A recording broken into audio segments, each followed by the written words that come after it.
kuma annabi Dauda ya roki Allah tsari abubuwa guda hudu ba ya roke shi abu hudu yace ya Allah kada ka bani dan da zai shugabance ni shi annabi Dauda kada Allah ya bashi dan da zai shugabance shi dan da zaka ce zo kai min kaza ya ce wallahi babu zan yi ba kada Allah ya ba mu irin wadannan yaya amin ya Allah dan da zai ce ina GRA ka ga ya baba ina anguwar Rimi in karfe 4 ta yi bai zuwa kai da wallahi zan wuce Abuja akwai mai gaya ma mahaifinsu wannan saboda ya samu duniya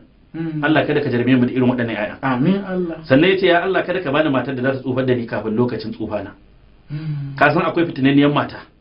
wacce da ka aure ta gwanda ka koma Sambisa da zama saboda fitina inna lillahi ta fada da uwan miji ta fada da kishiya ta fada da makota ta fada da ƴaƴa ta fada da malamai la haula ta tafi islamiyya ta zagi malaman su ta zagi ƴan nefa ta fada da masu ruwa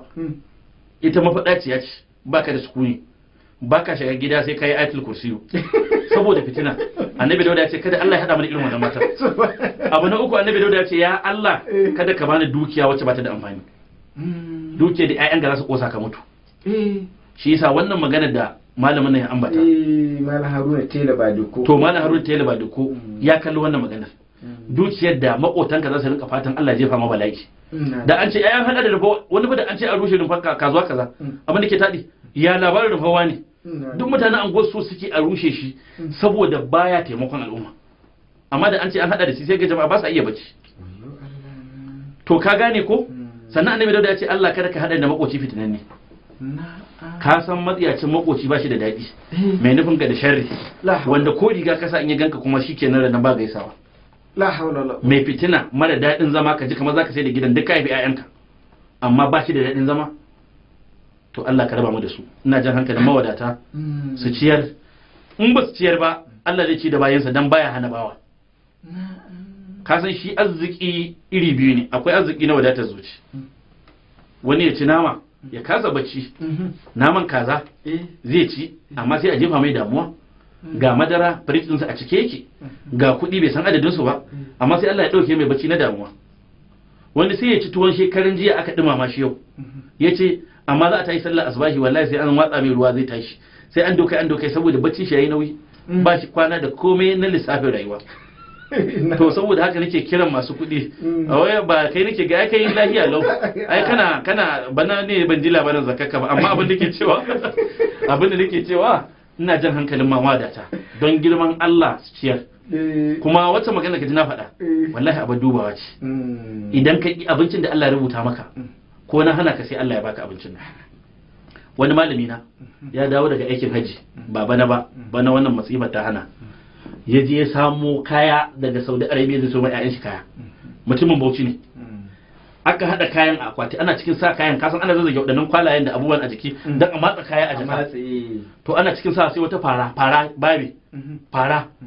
ko kuna karanta da wani suna a fara muke to fara dai ko sai ta fada cikin kayan a can Makka ko a Makka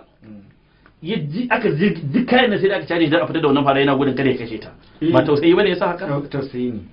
ashe faran nan Allah ya aje ta a wani wuri ta boye a cikin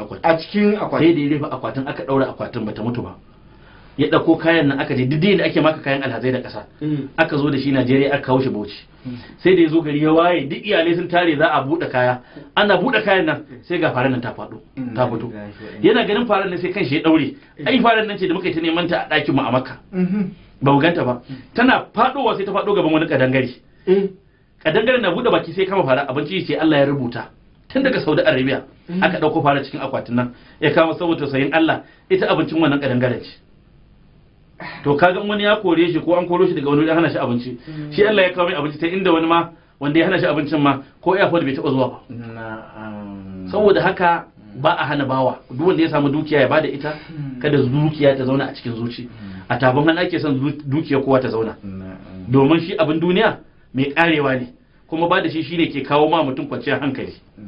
mutane sun turo da wasiƙu da ina ganin gaskiya ba wai ina gani ba na tabbatar mutane sun ji daɗin bayanin da malam yake sai ana cewa a ce malam ya dawo muna yi mama babban bako barka da zuwa Allah ya saka da alkhairi